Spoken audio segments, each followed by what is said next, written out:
Maragsa pa rin yung issue ni Zaldico, ni Congressman Zaldico, as we mentioned earlier. What is it about him that makes you believe that he's telling the truth? Sa lahat ng information na meron ngayon, siya lang yung distinct and consistent. Attorney Trixie, di ba, humahawak ka ng kaso. Kapag may tinuturo kang gunman at yung gunman ay umamin, pero binanggit niya yung mastermind, at yung mastermind walang maayos na defense, idadamay mo ba yung mastermind? Yes, di ba? Kasi meron din, babawas yung init sa'yo. Yeah, and then meron din ganyang issue sa Pilipinas ngayon, yung pinatay na governor, tapos tinuro lang kung sino yung mastermind, yung public, ayaw na nila kung sino sa mastermind. Bakit hindi natin gawin yon dito sa mastermind, dito sa issue na ito? Kasi si Zaldico, siya yung sinasabi na may kasalanan ng lahat, pero tinuro niya kung sino yung mastermind. Bakit hindi ganon yung trato natin sa mastermind na automatic na may presumptive probative value yung sinasabi niya until magsabi ng compelling contra-evidence si BBM? This is the affirmation statement. Ibig sabihin, dahil may affirmative statement siya which is backed up by evidence, we doesn't even need to be under oath. Burden na ng kabila to nasalagin yung kanyang affirmative statements. Tama. Just interpreting. So, sorry. Pero si Zaldico, meron mga nagsasabi yung ibang mga tao na, paano naman yun? Nagsasabi siya, hindi daw siya kumita. Doon sa tingin mo, totoo yun? Hindi rin.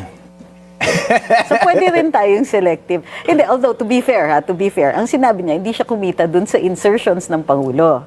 But do you think, in general, hindi siya kumita? Well, hindi mahalaga kung ano ang think ko, Attorney Trixie. Pero ang malinaw ngayon is, sa taong bayan, I don't think na gusto nila na magsisihan tayo ng mga maliliit na bagay, ituturo natin kung sinong may kasalanan o hindi may kasalanan. Ang mahalaga ngayon is, alam na ng taong bayan na merong malakihang kalokohan na nangyari sa ating gobyerno. At sino ang may pananagutan? Ayon sa ating konstitusyon, ang executive power ay nasa isang tao lamang, si President. At saka kontrolado niya lahat ng mga nasa baba niya. Ngayon, tinuturo natin lahat ng nasa baba niya, sila ang may kasalanan. Sinasabi mo ba sa akin na walang kasalanan yung tao na may hawak ng executive function? Yun lang ang point ko. Kaya, hindi na mahalaga na managot si Zaldi, hindi mahalaga na managot yung iba, dapat mapanagot natin yung totoong dapat managot. Totoo man na may direct participation siya o wala, kasi it's enough na grossly negligent siya sa pag-manage ng kanyang department at lalo na ngayon may direct testimony na involved siya. Kapag ganun yung sitwasyon, any self-respecting na leader ay hindi na siya deserving ng kanyang mandato. Halimbawa, itong resignation ng mga executive secretaries, ganyan. Hindi ba this is his way of taking control of the situation? And sige, sabihin na natin damage control, it's him still trying to lead. Alright, bigyan natin siya ng benefit ng doubt. Sabihin natin na hindi siya involved, alright? Pero sinasabi niya, lahat kayo involved, lahat kayo umalis dyan. Pero sir, hindi ba implicit recognition din yan na nagkulang ka sa pag-manage mo sa kanila? Na hindi mo sila nabantayan. Kung hindi mo sila nabantayan nung nakaraang 3 taon, magtitiwala pa rin ba kami na mababantayan mo sila sa susunod na 3 taon? Especially, yung isa sa kanila sinasabi na sangkot ka talaga at sinasabi ng kapatid mo na hindi ka na talaga gumagana. Let's put that together. Do you expect more demonstrations? Given itong parang lackluster yung reaction ng administrasyon, di ba? Pansin mo, nag-akusa si Super Ate. Tapos, ang mga reactions come from Kong Sandro. Of course, the President also said, walang katotohanan yan. Tingin mo, itong given yung response ng administrasyon, meron pa bang mga additional rallies na mangyayari or there will be other ways na ibang paraan para mag-express yung mga tao tungkol sa kanilang galit dito? I think dapat na meron pa ring rally na mangyari. Dahil hindi na mahalaga kung ano ang katotohanan o hindi. Hindi ko sinasabi na hindi totoo yung sinasabi ni Aimee. Hindi natin ma-deny na wala ng tiwala ang taong bayan sa leadership.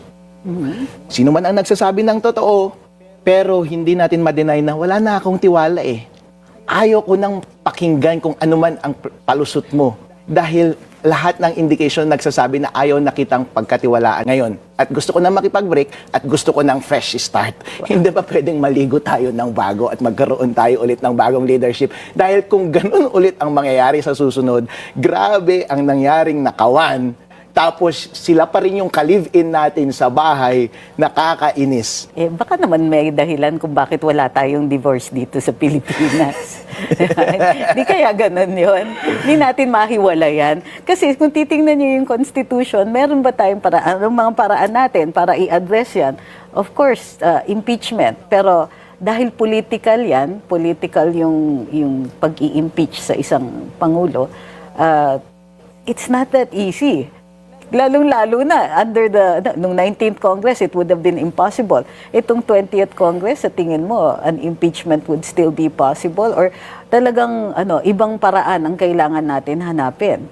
Mukhang base sa mga testimonya nila, ang daming nabayaran na tao. Pagdating sa legislature, sila rin naman ang magpapa-impeach sa president kung sakasakali. Kaya yung chances na mangyari yung impeachment, mababa. Pero kung titingnan mo yung history natin, maraming mga creative na paraan para magbago yung leadership. Pumunta tayo sa creative na paraan. Medyo boring yung impeachment Boring pa ba yun? Grabe.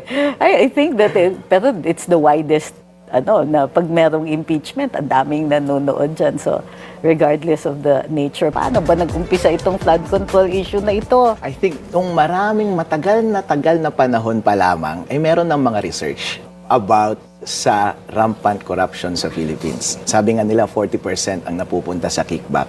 May napupunta sa congressman, sa senator, may napupunta sa DP. 40% pag hindi ghost project. Kasi 100% pag ghost project. Okay.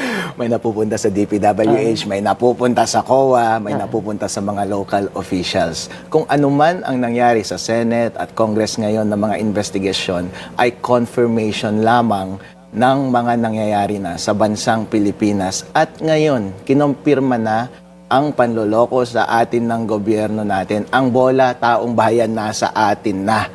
Wala nang ibang mas magandang panahon pa para komprontahin natin ang kamalian na ito sa ating gobyerno kung gusto talaga natin na makompronta ang malaking sakit na ito sa pamamahala natin. Kailangan natin gumawa ng paraan and make a strong stand. Dahil kapag hindi mo ginawa na komprontahin yung taong nangaabuso sa'yo at nananakit sa'yo, self-denying ka at self-defeating, wala kang respeto sa sarili mo.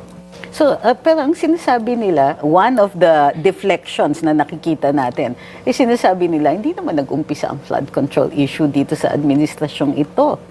So, ang investigasyon, kung hindi mo napapansin, doon sa malayong panahon ng nag-uumpisa, coincidentally lang naman na na 2016 ang isang pinag-uumpisahan. Your thoughts on this? So, ibig sabihin, patatawarin mo na. Kapag nangyayari na ba ng matagal, ibig sabihin, patatawarin mo yung grabing insidente na nangyari ngayon. Halimbawa, parang relasyon yan. Halimbawa, unhealthy yung relationship mo or violent yung relation mo. Nung una pa lang, halimbawa, verbal abuse lang, konting tapik-tapik lang, pero inaabuso ka sa iyong tahanan. Kaso kung nagkabugbugan ng isang gabi, ibig sabihin ba hindi ka makikipaghiwalay dahil sa nangyari nung gabing yon dahil sinasabi mo na matagal niya naman na akong inaabuso pero light lang, hindi lang napapansin, di ba? At some point, darating yung inflection point, darating yung panahon na bibigyan ka ng pagkakataon na gumawa ng hakbang at dapat kang gumawa ng hakbang dahil kapag yun ay pinalagpas mo pa, wala nang baka ibang pagkakataon pa na gumawa ka ng hakbang kasi sa mga susunod baka mas magiging maluwanay at mahirap nang i-justify kung anumang act na gusto mong gawin. Ngayon, all justifications are being served upon us, taong bayan, and we must make a clear stand na ayaw na natin itong mangyari. Kaakibat ng mga rallies, alam natin na mayroong mga nagpoplano o mga naggustong mag-file ng mga kaso. So bilang abogado, ano sa tingin mo ang dapat ebidensya na makita natin o ipresenta sa hukuman para malutas na at least may managot dito, 'di ba? Ang gusto natin by December may nakakulong. So sa tingin mo ano pa yung kailangan? Lahat ng ebidensya ay nasa atin na. Ang pinakamalakas na sigaw at ebidensya ay yung sinabi ni Zaldico. Before nagsalita si Zaldico, yung mga Ilocano at mga Pilipino hindi pa sila sure kung may involvement ba talaga si BBM. Pero alam namin si BBM from the very beginning, sir, parang wala ka sa sarili mo. Bakit hindi mo ginagawa yung trabaho mo? Hindi yan yung hakbang ng isang malakas na leader na ibinoto namin. Ngayon, dumating yung pagkakataon na nagsumbong na yung taong may kasalanan at sinasabing dawit ka. Wala na tayong ebidensyang dapat hingin pa. dapat managot talaga. Kasi ang nangyayari kasi ngayon, ang sinasabi natin, dapat managot yung mga itinuturo. Yung mga tinuturo lang natin at gusto nating managot yung mga nasa baba. Tinatanggal natin yung eyes natin sa taong dapat nananagot. Ang dapat nananagot ay yung taong may control sa lahat. Lahat ng acts under the executive ay gawa rin mismo ng executive dahil ang executive ay vested sa kanya lamang. So, any inadequacy na nangyari sa kanyang departamento ay dapat siyang managot at mag-take responsibility. For once, sir, can you take responsibility? So this is command responsibility. Kahit wala pang direct link through documentary evidence na the President signed off on this one. Because I don't really think magkakaroon ng ganun. In the first place, mukhang wala siyang command at all. Pinabayaan niyang may free reign lahat ng mga tao sa baba niya. Pinabayaan niyang nag-agaw-agawan sila ng kapangyarihan, magnakaw ng pera ng taong bayan, tapos ngayon may lumalapit na kahit siya ay involved, wala na kaming tiwala sa iyo, sir. Ang gulo-gulo, pwedeng ayusin mo ito dahil hindi tama ang pamalakad mo sa aming bansa. Lahat ng Pilipino ngayon, pati yung mga tao dyan sa Malacanang, pati yung mga tao sa Senate at sa Congress, walang moral. Pati yung ekonomiya natin, walang moral, patay. Yan ba ang tamang pamamalakad sa isang bansa? Kapag ang pinamumunuan mong bansa ay wala ng spirit, baka kailangan na nating magbago at maghanap ng bagong leader. As they say, uwian na. Pero, meaning, kamusta naman sa Reyna Mercedes? Ano yung mga efforts ninyo sa anti-corruption dito? Yeah, buddy. Siyempre, sumakay kami sa DPWH issue kasi at that point, nung lumabas yung DPWH issue sa bansang Pilipinas, sabi namin, hindi kami magpapahuli dyan. Dahil dito sa amin, marami ring korupsyon na nangyayari. Kaya pinatawag namin yung DPWH at mga contractor at even yung LGU namin, sila mismo ang nag-report na 5 sa mga DPWH projects, ang liit lang ng aming bayan, ay mali.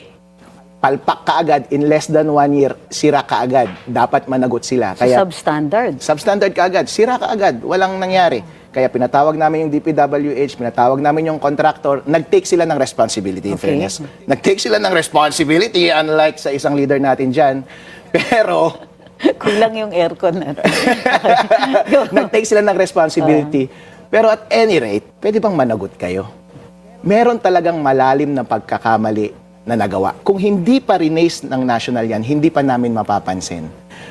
Sabi ni BBM, merong tens of thousands na reports na dumating sa kanya. Sino lang yung mga probinsya na napansin natin? Napansin natin yung Bulacan, mga ibang probinsya sa Mindanao, and then ako rinaise ko yung problem sa Isabela. Paano yan kung nagpakabibo din yung mga ibang politiko sa ibang probinsya?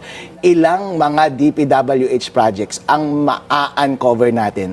Feeling ko tip of iceberg lang itong nakikita natin, pero yung nasa ilalim, napakalaki. Hindi natin na-address yun, pwede bang i-address natin, pero alam na ng taong bayan na merong lumulutang na malaking iceberg, pwedeng biyakin natin yun dahil kahit na ano pang na patunayan natin or nakita natin, sapat na iyon para mag-create kami ng stand na ayaw na namin itong sistema na ito na mangyari pa. Maganda yan kasi if the LGUs take responsibility, take the helm, take control of this, take their own control of their local projects, malaking bagay rin ito sa panagot sa individual contracts. Kasi ang nangyayari ngayon on a national scale, yung pagtutok natin sa issue. So pag national, we're only focusing on a few officials. Pagkatapos, yung mga nasa iba, they nakakalusot sila, kumbaga.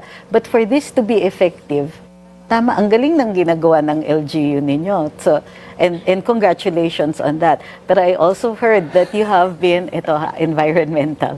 You've also been planting bamboo. I know it seems like nang galing sa wala. But trust me on this one. So, bamboo. Anong nangyayari sa bamboo project ninyo? Nag-stem yun sa criticism namin sa DPWH. Kasi I told you may connection. dati, doon sa bayan namin, 2 river na dumadaan, Cagayan River at saka Magat River. Kung titignan mo yung General Appropriations Act, isearch mo doon, Control F, Reyna Mercedes, year in, year out, hundreds of millions na flood control project sa amin. Kung ilang taon nang merong flood control project dan, ang likli lamang ng segment ng mga river sa amin, edi sana ang haba-haba at ang kapal-kapal na niyan. Bakit sira-sira yung nakikita namin? Every project, every segment, 50 million, 100 million, 200 million. Tinanong ko nung nagkahiring kami ng mga barangay captain. Barangay captain!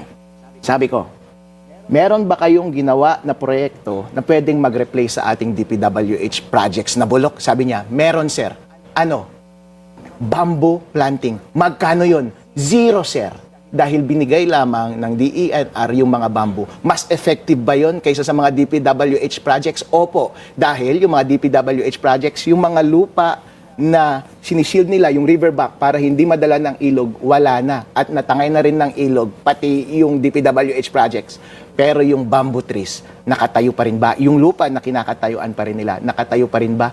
Yes. At mas masarap pang tingnan ang presko-presko, ang sarap mag-picnic sa ilalim. Libre pa, wala pang korupsyon, walang kickback. Pero I assume, kaya hindi nila pinapatulan yung mga libre at walang pera ng project na ganon kasi walang kickback. Sabi ko na fearless question to. Kung wala ng solid north, masasabi mo bang marami pa ring Marcos supporters in the Ilocos region? I have to be honest kasi meron pa ring personal sentiment ang tao towards sa mga Marcos. Even me personally Kapag kakulay mo yan, kaibigan mo yan, kapatid mo yan, kahit masama siyang tao, kasama mo Gusto mong irepresenta kanya Siya ang nagdadala ng dignidad ninyo. Siya ang nagdadala ng lahi ninyo. Kaya tuwang-tuwa ang taong bayan nung tumakbo si BBM dahil baka i-redeem niya kami.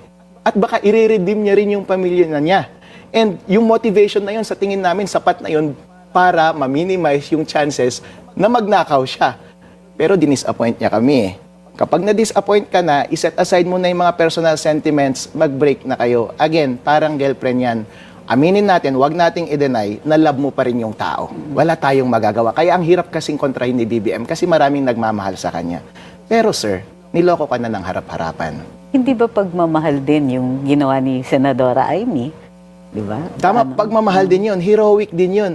I think yung sanest, pinaka-sane na response na gawin ni BBM is para ma-preserve yung dignidad niya at dignidad ng family niya at dignidad ng aming mga ka-Ilocano, you vacate the position honorably, sir. So, ang sinasabi nyo is that mahal nyo pa rin, pero hindi nyo na sinusuporta ang pagkapangulo niya. Tama ba yung pagkaintindi ko? Yes, love pa rin kita pero mag-break na tayo, sir, dahil meron pa rin akong natitirang respeto sa sarili ko. Aray. Ali